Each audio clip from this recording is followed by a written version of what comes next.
Buongiorno a tutti ragazzi, buona giornata. Iniziata diciamo sempre nel peggiore dei modi.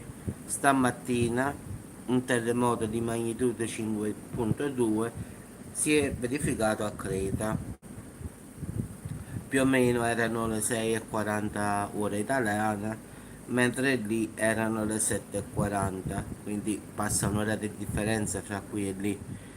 Fortunatamente è stato molto profondo, a 71 km, ciao Avvocatella, però non si sanno ragazzi se ci sono danni a persone o cose perché la notizia è proprio di pochi minuti fa, quindi vi direi una bugia.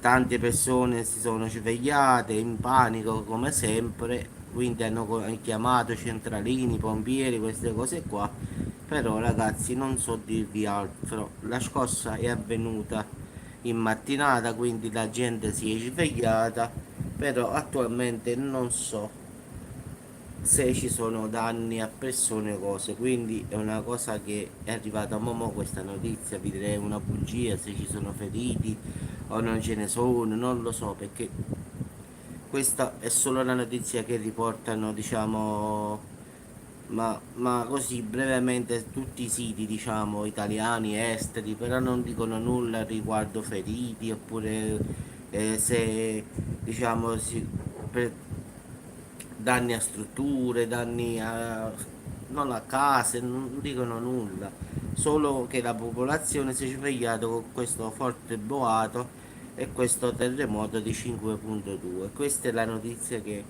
purtroppo abbiamo disponibile in questo momento, quindi non so cosa è successo lì. Tante persone hanno chiamato giustamente i pompieri per sapere che cosa era sto boato, sta cosa. Alla fine è stato un terremoto, però non si sa ancora nulla, quindi ancora non hanno nemmeno descritto l'epicentro dove è avvenuto, quindi sono pochissime notizie che si sanno.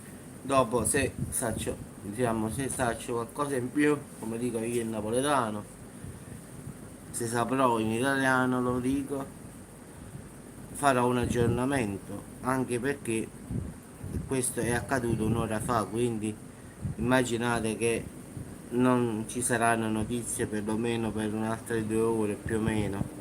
Sono andato a controllare sul sito dell'NGV e risulta il terremoto, però solo questo qua risultava in effetti, poi nulla più. Va bene, ok ragazzi, un saluto e ci sentiamo più tardi se riesco a fare un aggiornamento, spero di sì, e diciamo ci sentiamo dopo. Va bene, arrivederci.